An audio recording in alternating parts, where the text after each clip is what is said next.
Alors, quatrième coup de foudre, quatrième circonstance improbable. On se retrouve lors d'un événement. C'était en juin dernier, juin 2019. On est dans un événement, ce qui s'appelle Afro Diaspora Networking. Oui.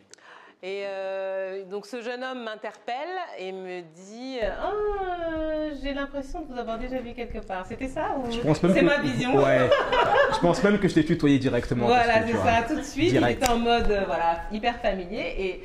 Et en fait, bon, moi, je n'arrivais pas à le resituer. Et donc, je lui demande, mais comment tu t'appelles? Et il me dit Ntoyi. Et Ntoyi, donc c'est un prénom très original. Et ce qui fait que tout de suite, je me suis souvenue de lui parce que je faisais régulièrement des lives, des snacks digitaux sur Instagram.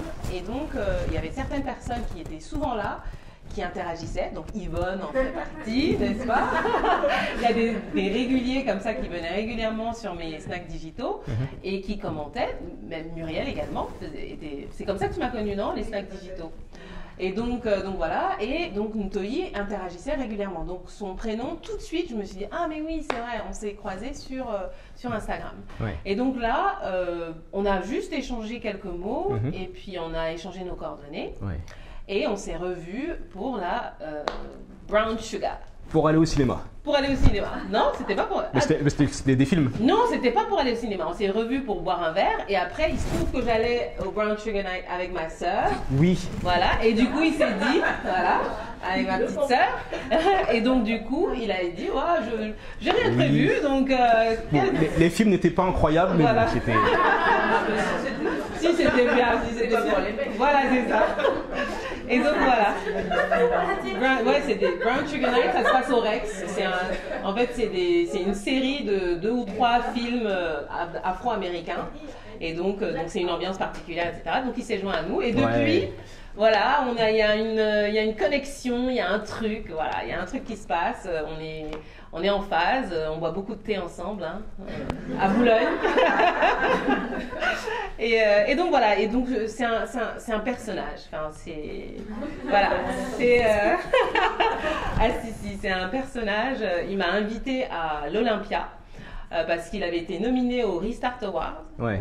C'était voilà, et donc bon, il n'a pas eu le prix, mais il était quand même il était quand même nominé. Donc c'était vraiment et en fait quand j'ai découvert tout ce qu'il avait fait, je peux te dire ton âge, mais je l'ai déjà dit sur la place publique. Ouais, tu peux dire. Voilà, j'ai 15 ans. Voilà. Bientôt le brevet. Donc il a 25 ans et donc j'étais impressionnée par tout ce qu'il avait pu faire jusque-là. Et puis les rencontres qu'il a faites, il est déterminé, il a la niaque quand il a une idée en tête. Il se donne les moyens, il documente sa vie, il est hyper positif, enfin voilà, tout ce que j'aime. Donc voilà. C'est pour ça qu'il est là en tant que coup de cœur. Merci pour l'invitation. Avec plaisir. Et donc, ma première question, c'est qui est le slasher Ntoyi Kashale? Wouh. Ok, je suis juste un jeune adulte qui essaye de réaliser tous ses rêves d'enfance. Donc toutes les choses que je voulais faire quand j'étais petit, j'essaye de les faire maintenant. Donc ça passe par la musique, ça passe par essayer de rendre fière ma mère, ça passe par toujours être là pour mon petit frère, ça passe par aussi documenter ma vie pour laisser quelque chose qui vivra plus longtemps que moi, j'espère. Alors, ce qui est surprenant, c'est que déjà à ton âge, à 25 ans, parce que souvent, les gens pensent à écrire leur mémoire quand ils ont, je sais pas, 70 ans, 80 ans. Ouais. Qu'est-ce qui a fait qu'à un moment, tu t'es dit, parce que j'ai vu ton documentaire sur tes 10 dernières années, hein, il a fait un documentaire qui s'appelle Miser sur moi, sur ces 10 dernières années, pour le passage en 2020. Et donc, on voit des images d'archives, hein, donc il y a 10 ans, quand il avait 15 ans. Donc, en fait, ça veut dire que depuis qu'il a 15 ans, voire plus tôt, il filme sa vie, donc tu filmes ta vie, etc. Donc, qu'est-ce qui fait qu'à 15 ans, on se dit, il faut que je documente ma vie pour laisser à la postérité? La postérité, c'est un mot que j'emploie souvent, je dis plus le temps. J'ai pris la caméra pour la postérité, on prend une photo pour la postérité, c'est la postérité. La postérité. Bah écoute, je pense que c'est dû à mon histoire personnelle. Déjà, rien que le jour de ma naissance, j'étais pas censé être là. Je suis né en état de mort apparente. Voilà, comme ça, t'as l'exclusivité, tout ça. Et si je suis là, c'est parce que quelqu'un a fait un don du sang. Voilà, parce que j'ai eu une transfusion et du coup, j'ai été miraculé, en quelque sorte. Et dès que j'ai compris ça, déjà, ma mère me l'a expliqué très jeune, à 7 ans, elle m'a dit, tu sais, bon, voilà, c'est ça ton histoire. J'ai fait, wow, ok, je suis là pour une raison. Après, ce qui s'est passé, c'est que j'ai découvert aussi que j'avais un grand frère, avec qui j'ai pas vécu, que je connais pas, mais qui avait une maladie qui s'appelle la drépanocytose. Il y en a qui connaissent cette maladie? Oui. Voilà. La drépanocytose, c'est une maladie génétique qui est assez, où l'espérance de vie à une époque c'était peut-être 30 ans. Donc c'est pas très vieux quoi.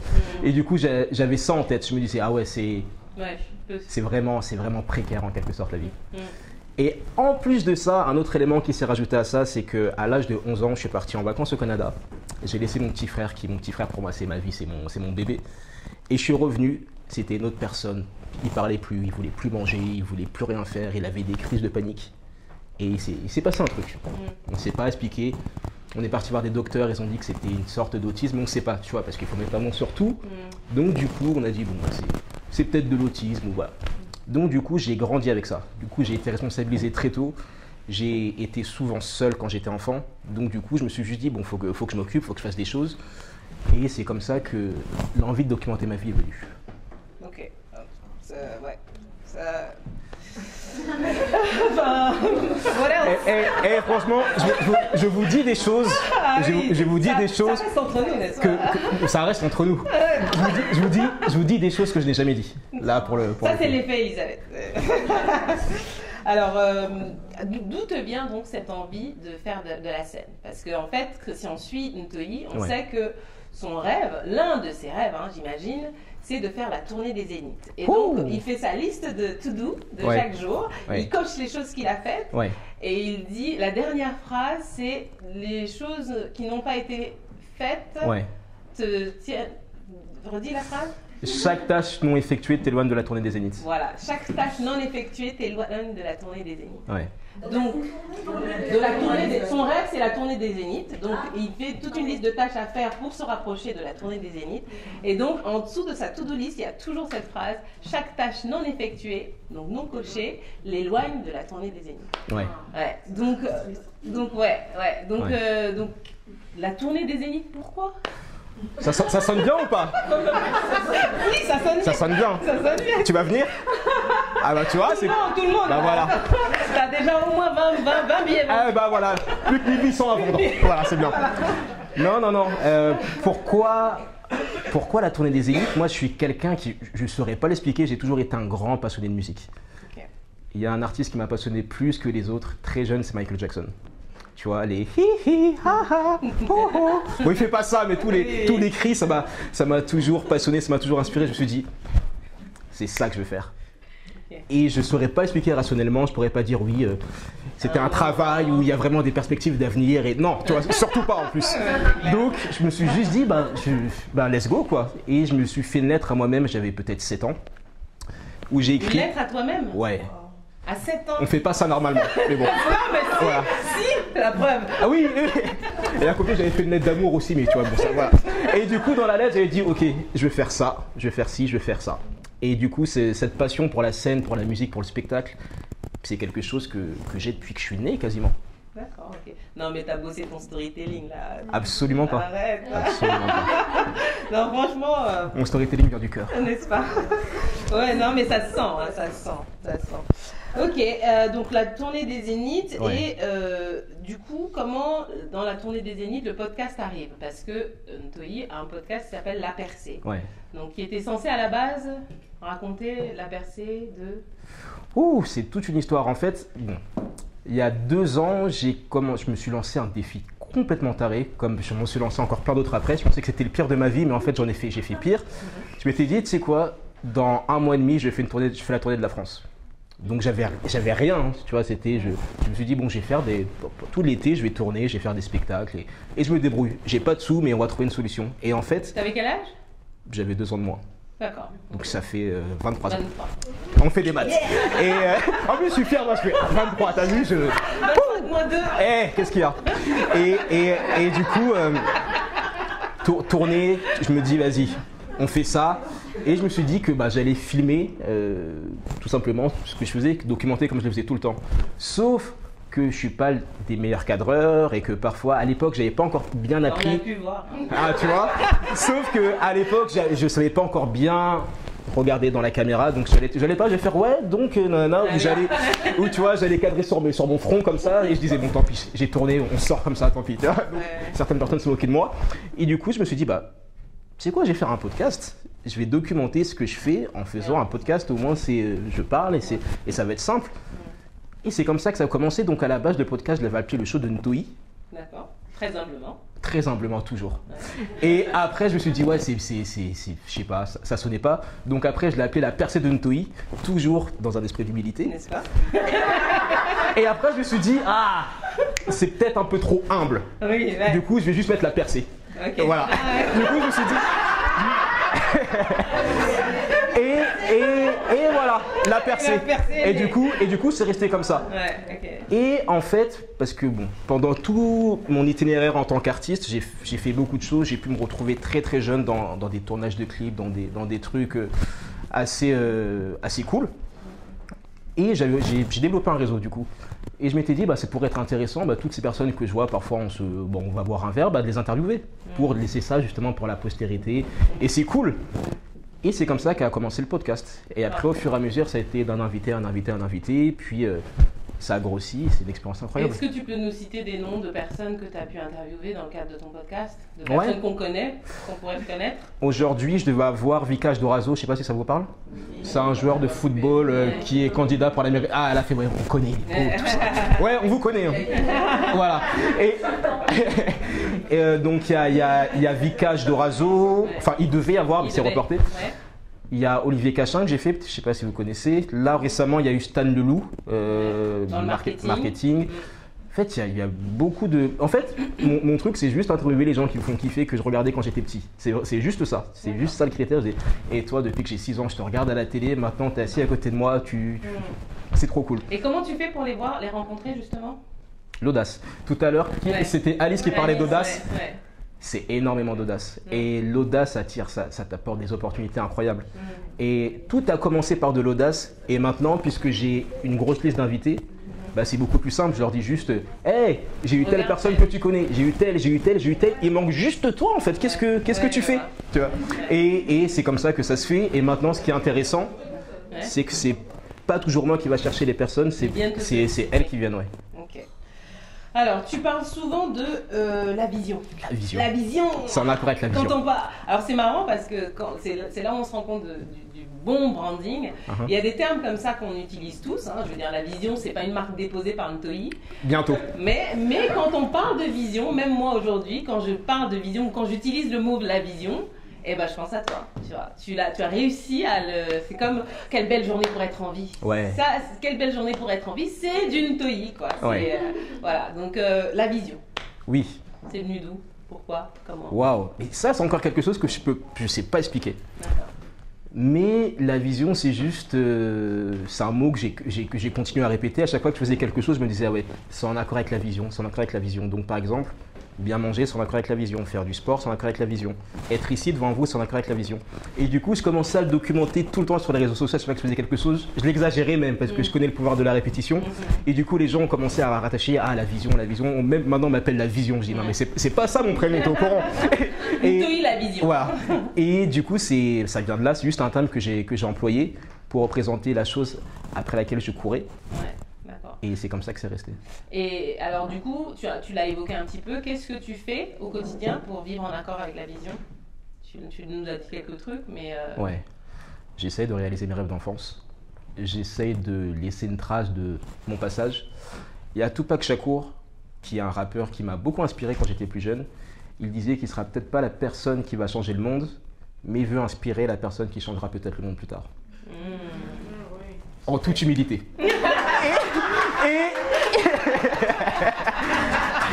Et du coup, bah, moi, c'est juste dans cette logique d'inspirer, de laisser quelque chose. Enfin, moi, c'est toujours la chose que j'ai essayé de fuir. C'est pour ça que quand j'ai fait des études de droit, je me suis dit, oulala, je suis en train de me diriger vers quelque chose qui n'est pas la vision, justement.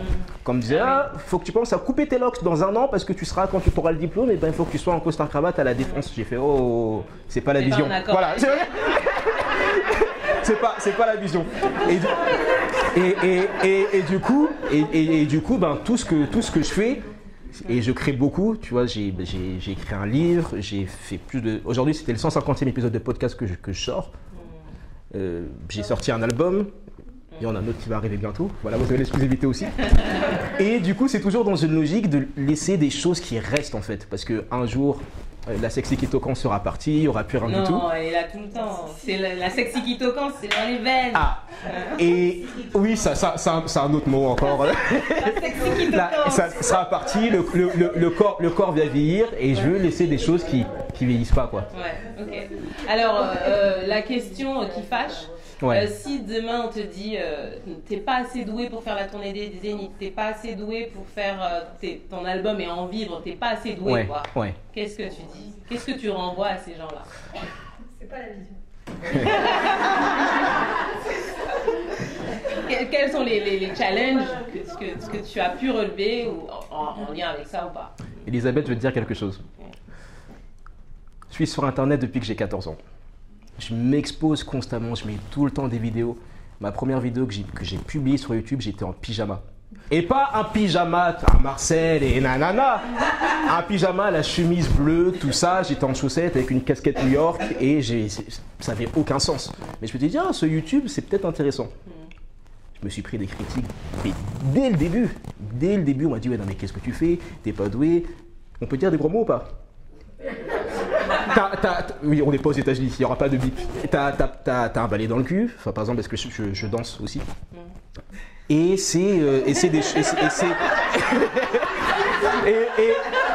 et du coup, je suis habitué.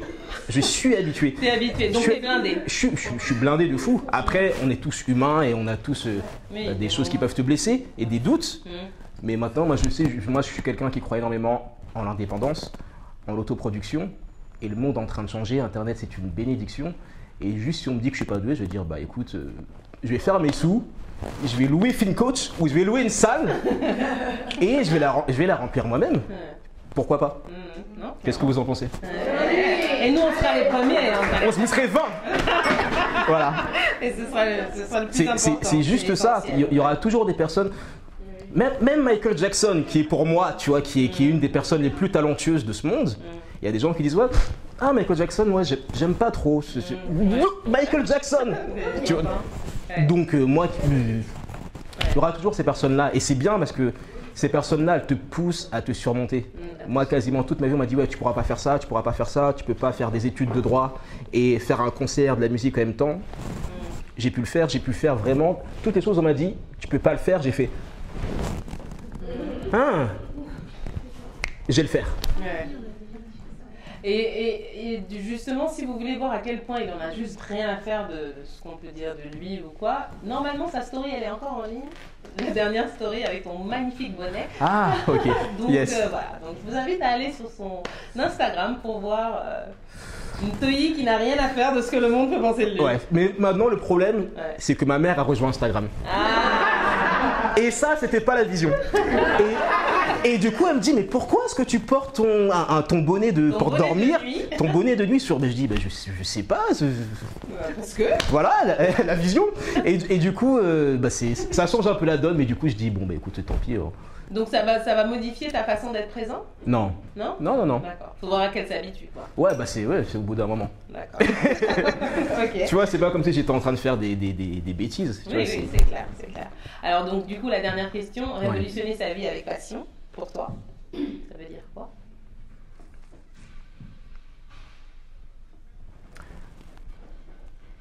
Ça veut dire partir vide.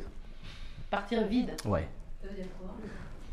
Partir vide, ça veut dire que le jour où tu sens que tu es sur le point de partir, tu dis ok, j'ai rendu ma mère fière, j'ai fait tout ce que j'avais sur le cœur, j'ai bien kiffé, je me suis bien éclaté, c'est bon, je vais me reposer. Et pour moi, c'est ça, révolutionner sa vie. Parce que je trouve que beaucoup de personnes ne vivent pas assez dans l'urgence. Et pour moi, il y a... vivre genre comme si le jour était le dernier, quoi. Mais c'est la vision, justement. Tu sais pas. Tu sais pas, tu sais jamais. Tu peux pas te dire, bon, aujourd'hui c'est le dernier jour de ma vie, allez, on va kiffer maintenant. Non, tu sais pas, ça peut être dans 1000 ans. Non, peut-être pas. Non, faut que je grandisse un peu. C'est pas Disney. Dans 70 ans, comme dans demain. Tu sais pas, donc autant kiffer, on n'a pas le temps. Moi, c'est le truc quand je me pose trop de questions, et je m'en pose beaucoup quand même. Tu sais, quand tu fais beaucoup de choses, tu dois le savoir aussi. Tu te dis, ouais, mais quelle est la priorité? Qu'est-ce que je fais? Est-ce que je suis peut-être pas en train de me disperser? Mais justement, quand je commence à trop poser des questions, je dis, ok, si c'était le dernier jour, qu'est-ce que je ferais? Ça fait très Steve Jobs, hein. Mais c'est véritablement ça. Donc pour moi, c'est ça, révolutionner sa vie. Ok, super. Ben, merci beaucoup. Merci, les amis. Merci à vous. N'abandonne pas.